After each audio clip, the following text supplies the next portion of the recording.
guys, welcome back to my channel. Today I have a special video for you guys. It's something that I have never brought to my YouTube channel before, although I've brought it to my other social medias. Obviously you already know what I'm talking about based off the title, but today I'm going to be talking to you guys about crystals! Crystals are something that I'm really passionate about, and I talk about them every day, and I show them off every day, and I hold them every day, and I just incorporate them into my life every way that I possibly can. I just would like to teach you guys about them as well.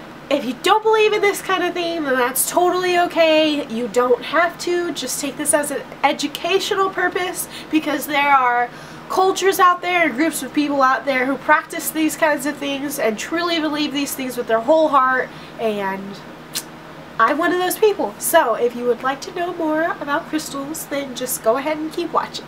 Okay, so crystals were formed when the earth first started to cool, and they continued to change and reform as the earth underwent eons of geological change. Crystals formed within the earth's mantle as the hot, mineral-rich molten magma core began to bubble and boil up towards the surface. Some formed in caverns deep below the ground. Some underwent immense pressure and change. The method in which they form not only affects their appearance, but also their energetic properties and the way that they function. There are 7 basic shapes: triangles, squares, rectangles, parallelograms, trapeziums, rhomboids, and hexagons. All crystals are formed when a limited number of minerals bond together differently to form the different shape. But it's their internal lattice rather than their external form that determines what kind of crystal it really is and what it is called. Some crystals can have many shapes and many colors, but because their internal lattice is the same, it makes them all one crystal.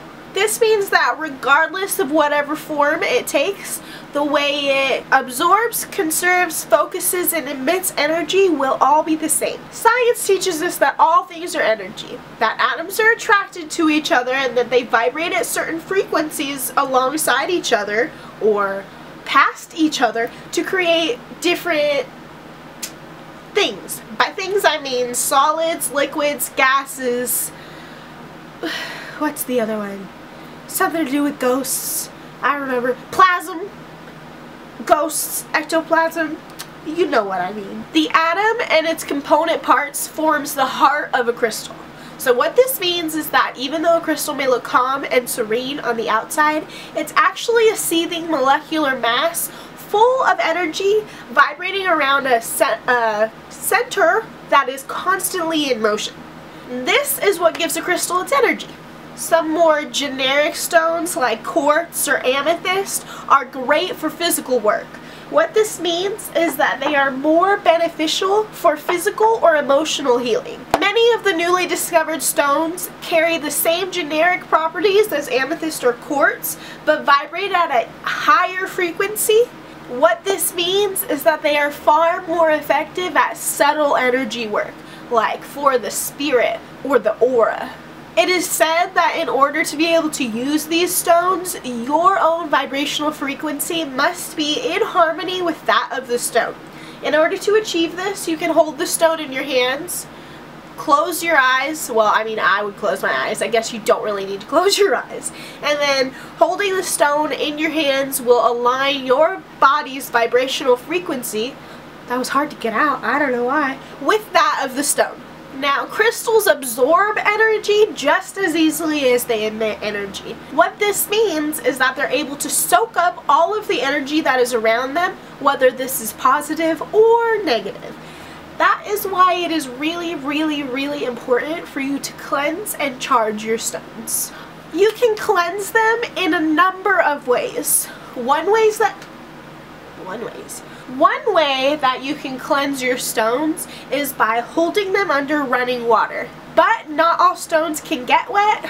We'll get onto that in a little bit. You can also get Palo Santo wood, light it, and run them in the smoke that comes from the wood. You can also do that with sage. You can also light a candle and run them in the candlelight. Or you can put them out under the full moon. You can also cleanse your stones with quartz or carnelian, but those stones will need to be cleansed after you're done. Citrine and kyanite are among some of the few stones that never need cleansing. Supposedly. Just as easily as it can absorb your energies, you can absorb its energies. This is why it's really, really important for you to charge up your stones. When you first get a new stone and you hold it in your hands, you can feel that it's really heavy. You can feel the energy tingling down your arm. You can just tell that it's nice and charged from the earth. And after a while of having it, if you don't charge it back up, you'll slowly start to deplete it of its energy, and eventually it'll be drained. And if it's drained, it can't help you. This is why it's really important for you to charge your stones. You can charge them by running them underwater, like I said before.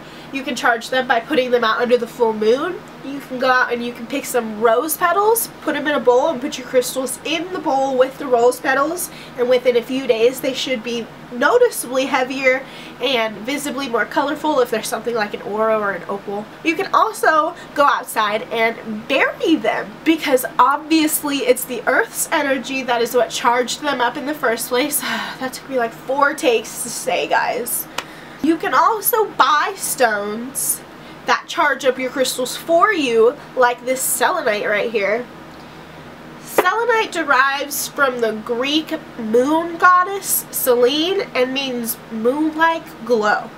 It vibrates at a higher frequency than every other stone, which is why it's able to charge them up. Putting an opal or a colorful stone like that next to selenite, you can visibly notice that it's more colorful and even more heavy in your hands by the next day. Selenite is said to never need to be charged or cleansed itself, but I kind of beg to differ, because when you buy a nice new piece of selenite, this is what it looks like. Beautiful, white, like glowing everywhere. You have, say, a full shelf of crystals, 1 piece of selenite. After a while, all of those crystals will begin to drain the energy of that one stone, emitting, charging energy for them. And after that, this is what it looks like. Yellow and like not really as reflective or glowing. So aside from visibly noticing that your stones don't really look different, don't really feel any different, you'll notice your selenite start to get white. This is why I feel that it's important for you to have enough selenite to balance out all of your other crystals. It's just honestly based entirely on how you feel. Overall, I have a lot of selenite in this cabinet, and I still don't really feel like I have enough, if I'm being quite honest with you, but you might feel like you have more than enough for your crystals, and that's perfectly okay. Trust your gut and your intuition when it comes to things like this, because usually it's the crystal's energy that's guiding you to make your decisions. Another way that you can charge up your crystals that I have found is extremely beneficial is running them in water. Any kind of running water works, although I personally love to go up to my mountains and run them in the stream water that's created by the melted snow. You can put your crystals in the water, leave them be for just 2 hours, and after that 2 hours you take them back out and they're so much freaking more colorful. If you're talking about an opal or an aura, or they're just so much heavier. If you bring them in a purse, expect your purse to be like 5 times heavier before you leave. But not all stones can be gotten wet. For example, labradorite. Labradorite should not get wet because it will dissolve. Or vanadinite. Vanadinite cannot get wet because it's toxic, and when you put it in water it releases its toxins and it will poison the water supply. Selenite will completely dissolve if you put it in water, so don't get it wet. The best way to recharge or cleanse selenite is to put it under the full moon. Just a disclaimer. But stones like amethyst, quartz, carnelian, all of those kinds of stones can be submerged, and I promise you they will be so much more grateful to you if you charge them up. They'll do you so much good, I promise. Putting your crystals out under a full moon is also an incredible way to charge them up. All you gotta do is put them out on a table in direct moonlight all night long. I like to put them out right as the sun is starting to set and leave them until the sun is starting to rise.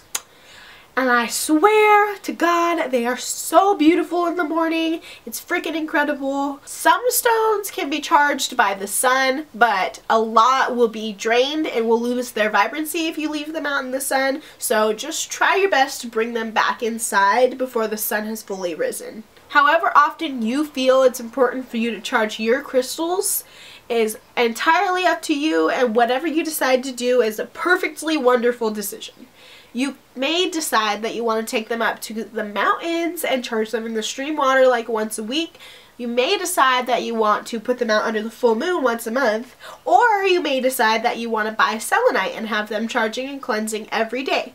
Whatever you decide to do is the best decision that you can make for your crystals. Just trust your gut, because as I said, they are usually guiding you to make the best decision. A stone that feels like it needs to be with you will call out to you. Now, this doesn't mean that it's gonna be like a verbal call, like, hey, pick me, I'm a pretty stone, or whatever the case may be. But the call is more like this feeling in your gut, almost like you got punched and you're just like, oh, wow, that's a beautiful stone. I need that stone in my life. If you get that feeling about a stone, just go ahead and buy it. Sometimes they'll end up coming home with you anyway, even if you don't buy them. I can make a whole other video about that if you guys want to know more about how stones can appear and disappear. I can do it. Usually when a stone calls out to you, it's because you are in need of some of its properties and you may not even know it. Usually, if you go home and you look up the stone, you'll be like, wow, damn, like, I got that problem in my life. Now, this is not always the case. Sometimes a stone just feels like you have great energy and that it wants to be with you. And that is totally cool too. I always feel really, really special when a stone calls out to me and picks me to be its home and its loving owner. One of my good friends on Instagram and Facebook, her name is Cosmic Aura Crystals, was moving and posted her personal collection on Instagram. I didn't know that it was her personal collection, and I don't even really know if I knew that she was moving. And this baby just gleamed out at me like no other stone has ever gleamed out to me before, and I was like, oh my god, Allah, what is this? She was like, that is a quartz crystal, spirit quartz with iron inclusions. That's what all of this orange color is. And then obviously aurified, which is this rainbow sheen. I asked her if it was for sale, and she told me not really, because it's part of my personal collection and it's one of 2 specially aurified stones, and I'm never going to be able to recreate that aurification, and I don't have the other stone. And I was like, ugh, sad face, because I really loved this crystal. And then later on she messaged me and she was like, you know what? Honestly, this stone is really calling out to you, and I can really tell that it wants to be with you, so yeah, girl, I'll go ahead and sell it to you. And I was just flabbergasted, because I understand that this baby is so special. My best friend actually bought the other aurified stone, the like partner to this one, and I was just so in love with that stone from the moment I saw it. And when I saw this one, I was like, and she was like, yeah, okay, Tay, like, it's calling out to you. And I just felt so fucking special. The call for that stone to me was so loud that even my friend Allah could feel it, and she just knew, like, yeah, you know what, like, you need this stone. And now that baby's mine, and now I admire her every single day, and I can't stop taking her with me places, and holding her, and loving her, and I just feel so blessed that she picked me, even though she was in Allah's personal collection and wasn't supposed to be sold. Allah, if you ever see this video, thank you so much for all of the beautiful stones, all of my auras and everything. I love you so much. You're the best, girl. Thank you. Crystal healing is an excellent way to harness the energy of the crystals. Now by crystal healing, I don't necessarily mean that a crystal is going to heal you of a condition, but it really truly does help bring the body, mind, soul, and emotions all back into harmony once more. When you hold a stone in your hand, you can usually start by feeling the energy in your hand. It's like a tingle. And then that tingle slowly starts to make, it's already like right here, by the way, make its way up your arm into your body, and then it disperses, and this is how it aligns your body with the vibrational frequency of the stone. That's how you benefit from the properties of the stone. But if you don't go in with an open mind and you close yourself off, you're not going to feel anything, you're not going to receive any of the prosperous energy. Nothing's gonna work. If you go in with the mindset that, oh, this is BS, this is a hubbub, like, this isn't real, this isn't gonna do anything, then it's not gonna do anything, because you're closing yourself off to that energy. You're not allowing yourself to receive that energy, and if you don't allow yourself to receive the energy, then you're not gonna receive the energy. I don't know. Makes sense. You know what I mean? But if you actually open up your mind and go into it with just even the thought that, hey, this is pretty cool, like, I'd like to learn more, then I guarantee you crystals will do so much wonderful things, so many wonderful things for your life. It's been hard for me to talk this video, I'm sorry. Crystals can do so much good for you if you just open yourself up to it. Just give it a shot. That's all you gotta do. They will do some really incredible things for you, emotionally, financially, physically. All of it. All of it, baby. All of it. Certain stones coincide with certain zodiac signs. For example, fire opal coincides with Cancers, Sagittarii, Libras, and Scorpios, I believe. Leos. I meant Leos. Cancers, Leos, Sagittariuses, Libras. That doesn't mean that they won't work for you if you're not one of those 4 signs, because they absolutely will. This just means that their energy best aligns with those of that zodiac sign. They also align with certain chakras, and this can be determined by the color of their stone, although stones that are associated with a chakra are not limited to that one color. The simplest way to experience a crystal healing and overcome a blockage in a chakra is by laying down, putting a crystal that is associated with that chakra on your chakra, whatever chakra you have a blockage, and you just meditate with it.